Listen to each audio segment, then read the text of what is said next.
తాకట్లో ఉన్న మీ బంగారాన్ని విడిపించి ఆ రోజు ఆన్లైన్ రేటుకి కొంటాం. Sharma gold company. జనవరి 23 నాడు సుప్రీంకోర్టు రాష్ట్ర ప్రభుత్వానికి కేంద్ర ప్రభుత్వానికి ఆదేశం ఇచ్చింది. మీరు ఎట్లా ఈ దివాలా తీసిన కంపెనీకి మీరు ఎందుకు ఇస్తున్నారు పర్కులు?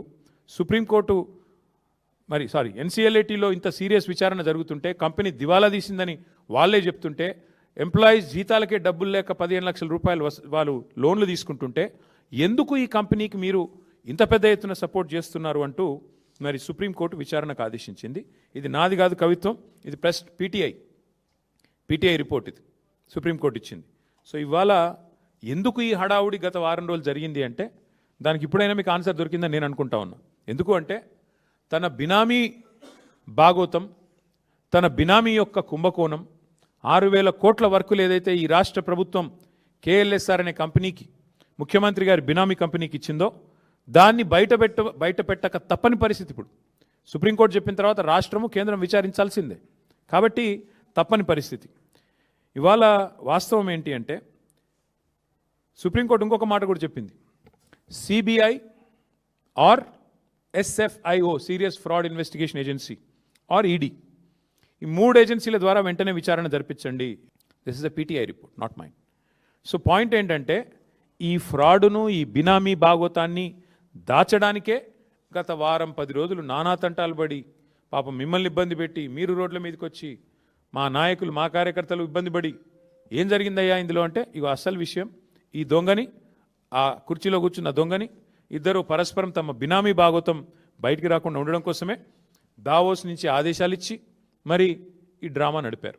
అందుకే ఇప్పుడు ఈ ప్రజల ముందు ఈ విషయాన్ని పారదర్శకంగా మేము ఉంచుతా ఉన్నాం.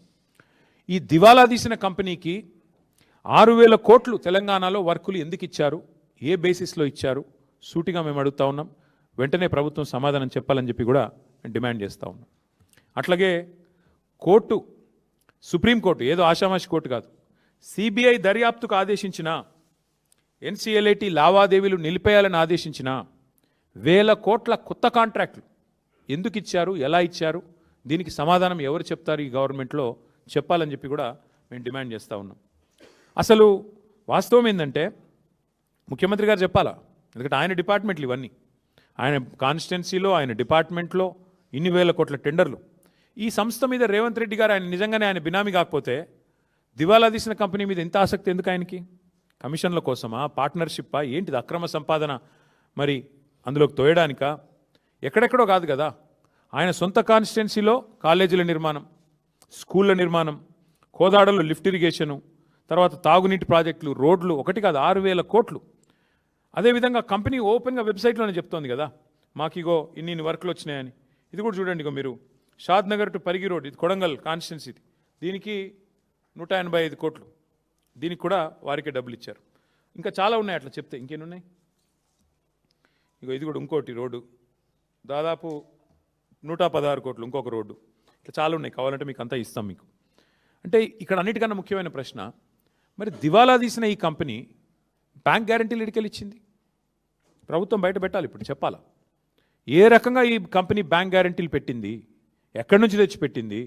రూపాయి లేని కంపెనీ, జీతాలకు బ్యాంక్ లోన్ తీసుకునే కంపెనీ ఉద్యోగుల కోసం, మరొకవైపు దివాలా ప్రక్రియ జరుగుతున్న సమయంలో ఆర్థిక లావాదేవీల మీద నిషేధం ఉన్నప్పుడు 100 కోట్ల బ్యాంక్ గ్యారంటీలు ఈ కంపెనీ ఎట్లా సమర్పించింది? దీనికి ఎవరు అండగా నిలబడ్డారు గవర్నమెంట్లో?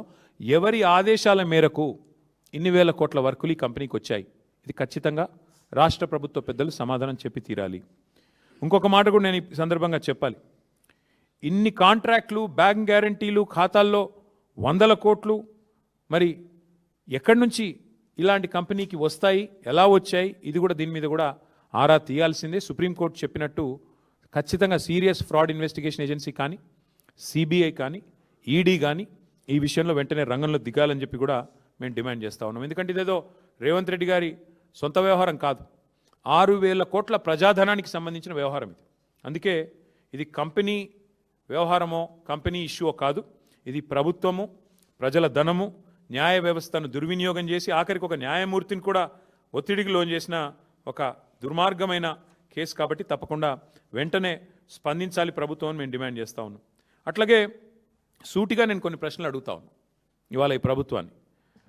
సిఐఆర్పిలో అంటే దివాలా ప్రక్రియ తెలుగులో చెప్పాలంటే సిఐఆర్పిలో ఉన్న సంస్థకి గత 2 ఏళ్లుగా ఈ ప్రక్రియ సాగుతోంది, ఇలా కొత్తది కాదు.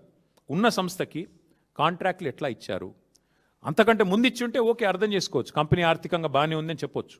కానీ 23 జూలై తర్వాత ఇన్సాల్వెన్సీ వెళ్ళిపోయిన తర్వాత ఏ రకంగా ఈ కంపెనీకి ఈ రాష్ట్రంలో కాంట్రాక్ట్లు ఇచ్చారో చెప్పాల్సిన బాధ్యత ప్రభుత్వం మీద ఉంది. నెంబర్ 1. మరి ముఖ్యమంత్రి గారికి కారు ఇచ్చినందుక లేకపోతే వాటా ఇచ్చినందుక ఇది క్విడ్ ప్రో కో కాదా? ముఖ్యమంత్రి గారికి కారు ఇచ్చి ముఖ్యమంత్రి గారికి మరి ఎన్నికల సమయంలో నిధులు సమర్పించుకుంటే ఇచ్చారా? ఎందుకు ఇచ్చారు? క్విడ్ ప్రో కో కాదా? దివాలా తీసిన కంపెనీకి ఎట్లా కాంట్రాక్ట్లు ఇచ్చారు? ఇది క్విడ్ ప్రో కో కాదా? తర్వాత బినామీ సంస్థ కాకపోతే నేను అడిగేది, కంపెనీపై నిషేధం ఉన్నా కూడా కాంట్రాక్ట్లు ఎట్లా ఇచ్చారు? ఈ కంపెనీకి ఎలా వచ్చినాయి కాంట్రాక్ట్లు ఇట్లా ఇన్సాల్వెన్సీలో ఉన్నప్పుడు అనేది ఇంకో ప్రశ్న. మరి మనీ లాండరింగ్ జరగకపోతే బ్యాంకు ఖాతాలన్నీ స్తంభింపజేసిన తర్వాత 100 కోట్లు ఎట్లొచ్చినాయి? ఆలోచించండి.